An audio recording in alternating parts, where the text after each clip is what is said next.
Triple SFM, the good sports on Qantas Canberra Cup Day for 1995, and one of the callers in town today is Des Hoysted from Sydney. Good morning, Des. Good morning, Paul. How are you?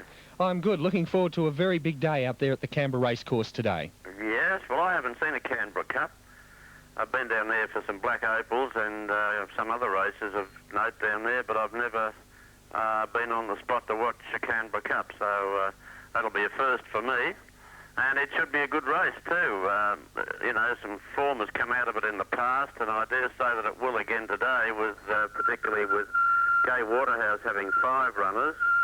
There are some pretty tidy horses in opposition to hers that could go on and provide some kind of news for the Cups during the latter part of the spring. That's for sure, Des. So we'll be watching that form with interest. You mentioned you've been down here before for some black opals. What are some memories of Canberra? Well, the first one I did down there was around about early 70s. I think it might have been won by Silver Shadow or Royal Britannia. I'm just not sure, but they did win 2 fairly early black opals, and I was there for those. I did something like 7 or 8 black opals. Describing them for a TUE and some of them on the course amplifiers. Then later on, into the 80s, or about 1988, I went down there for satellite television, Sports Play. It was they were in operation at that time, and I did some interviews and various things on Black Opal Day. That was the one won by Maze K, sire of our Maze K, by the way. And but I haven't been to a meeting at Canberra since. That was around about 1988, so it's about 7 years since I've been there.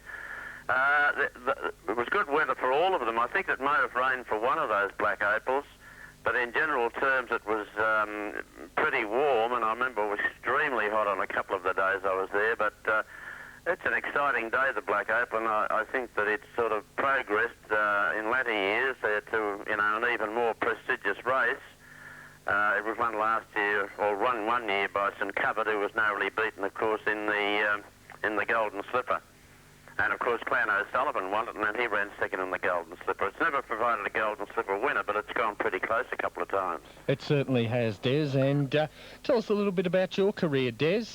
You've been around the racing industry for a fair amount of time.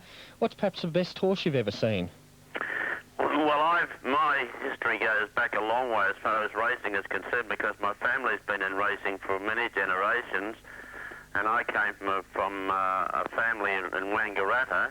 My father was a jockey, so I had a bit of a grounding in racing before I even started. Well, after I left school, I used to do phantom calls, mock calls, and then eventually I started broadcasting on public address in the northeast of Victoria, and then I progressed to the ABC, where I was an understudy to Joe Brown, and I came up here to Sydney. I worked for 2GB on Macquarie for 6.5 years, and then I was with 2UE for 24 years, and since then I've worked for Sky Channel and Channel 10 and various other organisations. I always believed the best horse I ever saw, although I didn't actually call his races, was Burnborough in the middle 1940s. And, of course, other than that, well, I saw Tulloch and Kingston Town and Tobin Bronze and all those great horses in recent times. I think the best sprinter that I saw would be a bit of a toss-up. Todman would have to go pretty close. Manicato and Vane, and in latter times I would suggest Scalacci. Amongst the stayers, well, Galilee, I think, was the best stayer I saw. Tulloch, of course, was a very, very good stayer and an outstanding racehorse, so he'd have to go in the top bracket of horses in all sort of calibres. Rain Lover was an outstanding stayer too, and I saw him, of course, win 2 Melbourne Cups. And then, of course, there was Kingston Town, and, in more recent times we've had champions coming and going. But they'd be some of the ones that have sort of stood out in my memory over the 47 or so years that I was calling races, and the years prior to that when I was at school and just after I left and began work. So, I've been associated with racing all my life virtually. My first taste of racing, I suppose, came when I was just a toddler.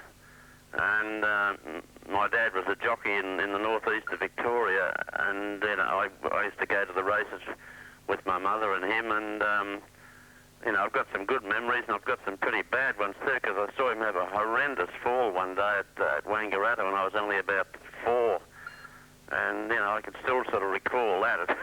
It wasn't very pleasant, but in general terms, I mean, racing's been extremely good to me. I couldn't complain about it one bit. It's been my life virtually from the time I left school, and really played an important part in it in my early and formative days, when I was being reared and prior to going to school and then throughout that.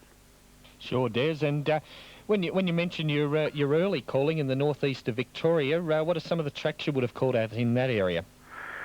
Yeah, well, not so long ago, I took a bit of account of the racetracks that I've broadcast races on, and it runs into the 90s. Right. I don't know whether I'll ever reach the century. Probably I won't, because, I've got to find about 6 or 7 more tracks to broadcast on that are new, that I haven't been to before, and I suppose I'm leaving a little bit late to run up that that number in a short time. But, I did my first call at Wodonga, on the border of Vic and New South Wales, and then I called at Benalla, Shepparton, Wangaratta, Chiltern, Wodonga, all those tracks through to Melbourne, Seymour, Avenel, Kilmore and all of those places.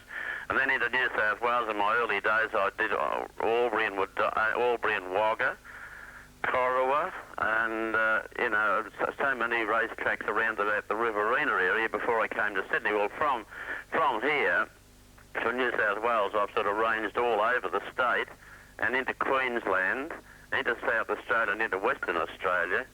I haven't been to Tassie's, the only state I haven't called on. So, I've been to quite a few places, and as I said, I'm into the 90s, but I don't know whether I'll become a centurion, actually. Fair enough, Des. Yeah, that interests me because before I became coordinator here at Triple S, I was doing a bit of travelling around Victoria, calling a lot of the picnic meetings. Yeah, where did you go? One that holds a very special place in my heart was the first track I ever called at in Victoria, Gallops-wise, is a place called Dedarang. Dedarang, oh yeah? Up near Tallangatta. That's right, yes, indeed. I just wondered whether you'd ever been across to the picnics there, Des. No, I haven't, but I had an uncle who lived in Tallangatta. Right. My Uncle Bill lived there for many, many years, and